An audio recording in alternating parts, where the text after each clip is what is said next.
Good afternoon. Present with me today are the family members of our latest murder victim, Jakari Francis. To my left is his mother, and to my right is his grandmother. Approximately 10:42 p.m. on Wednesday, the 19th day of July, 2017, police received several 911 calls of gunshots being heard in the area of Upland Street in Devonshire. Armed police officers responded to the area and identified the scene of the shooting, where they were directed by occupants of a residence to a room where the lifeless body of Jakari Anthony Francis was found lying on the floor.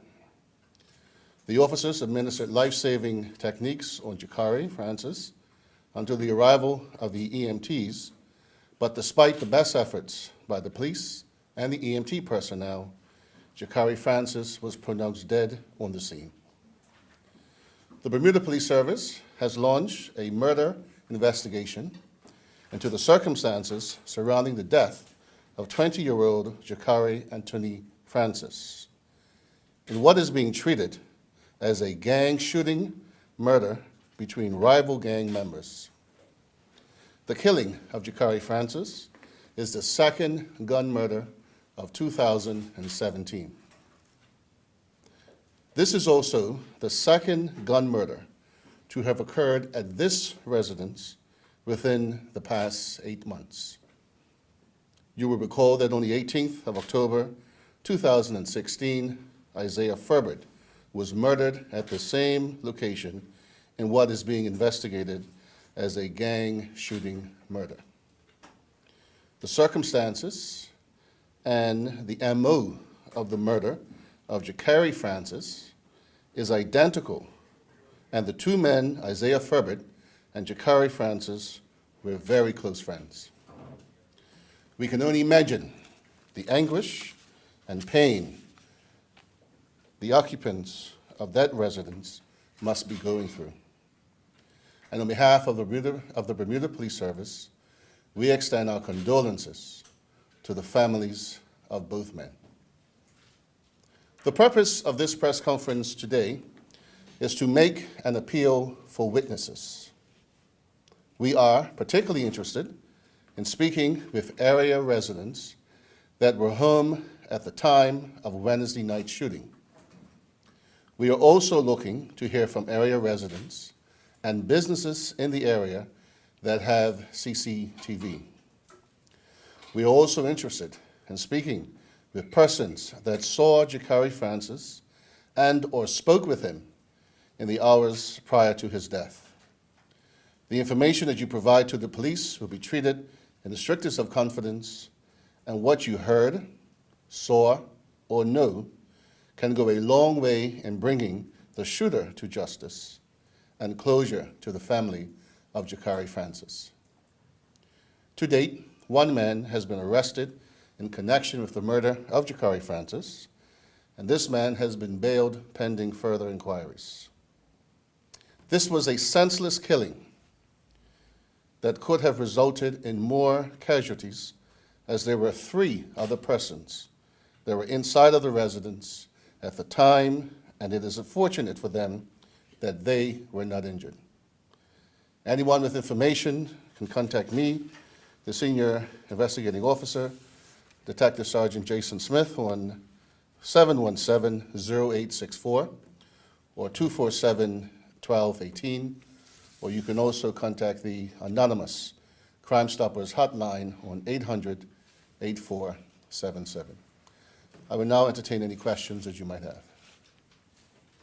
Detective, are you able to identify who the rival gangs are? Yes, the line of inquiry that the investigation has taken, it would suggest that this is a rival gang feud between the Parkside gang and the 4-2 gang.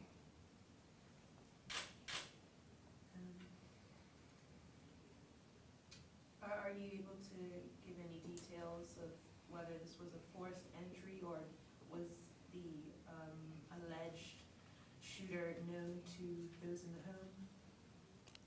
Whether or not the alleged shooter would be known to the persons in the home, we do not know at this stage. There was no sign of a forced entry, but rather there was shots fired from outside of the residence into the residence.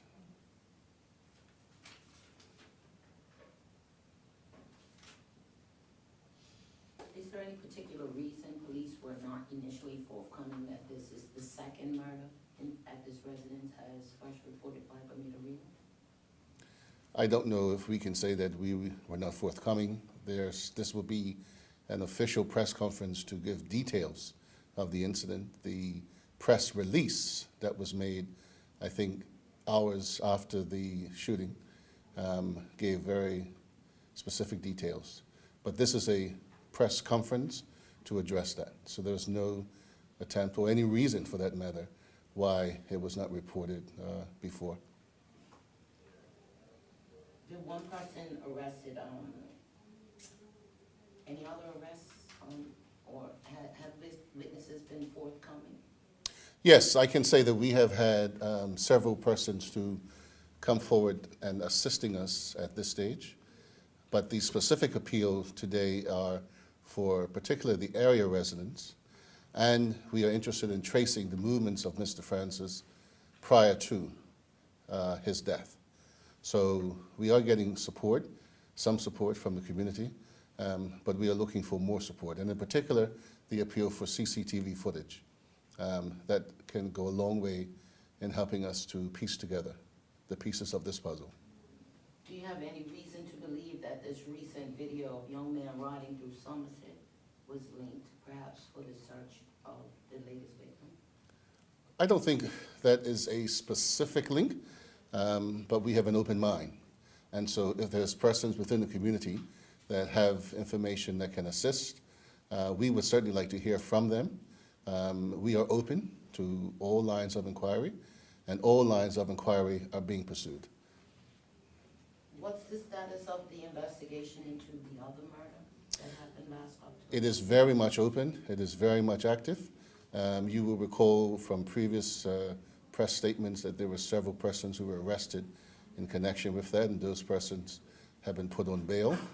It is unfortunate for the area residents, and particularly the family that lived in that residence, that eight months later they had to suffer yet another loss and another tragedy. But both investigations are active, and there's no stone that is being left unturned.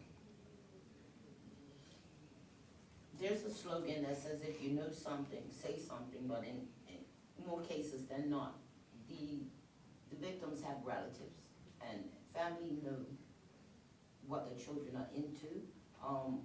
If they don't know, that may be another question, not for you, but what would you say to parents of young black males in this age group in particular with regards to some of the things that's going on right in front of them?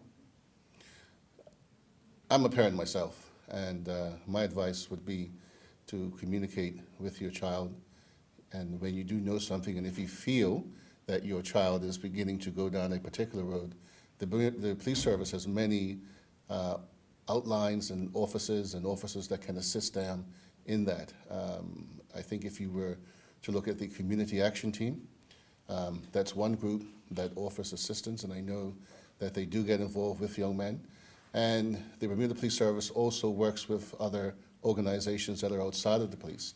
The Mirrors program, and I can tell you firsthand knowledge of different initiatives that have been undertaken, in particular by my office and other young men on the streets who seem to have gotten themselves in particular situations. So there are outside agencies, and I think we must understand it is not just a police problem, but it is a community problem. And when the community and the police work together, then we can see the results.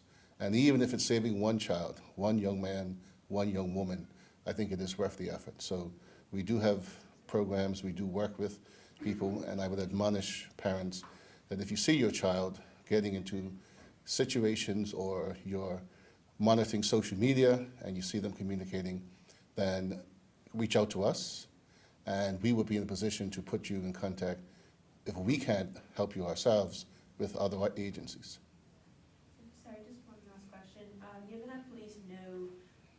rivalry between Parkside and the B,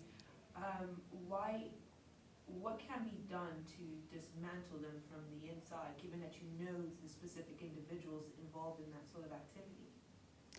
I think that is perhaps also a question that you could address to the Commissioner's office for the strategies of the police service to deal with that. I don't think that's within my remit at this point to address, but perhaps the Commissioner's office can address that better for you.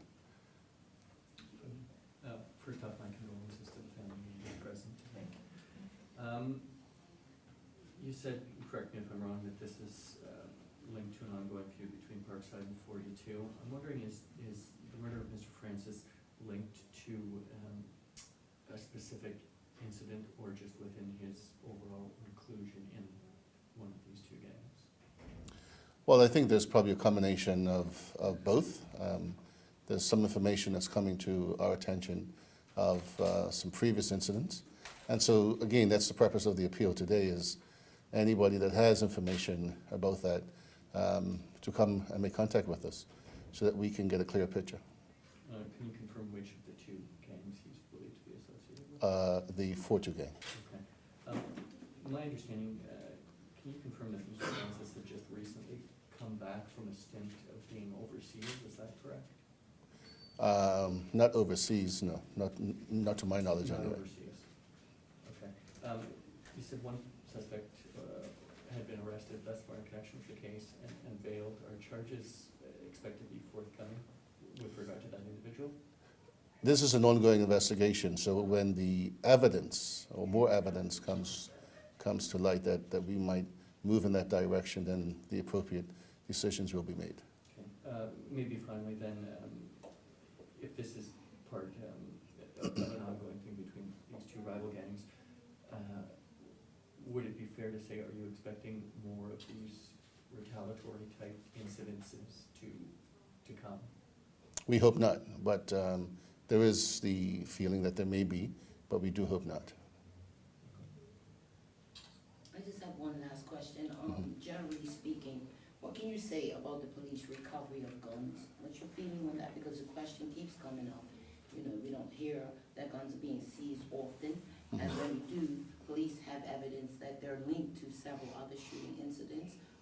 Just a general comment on the track record so far, because obviously these guns are still out there.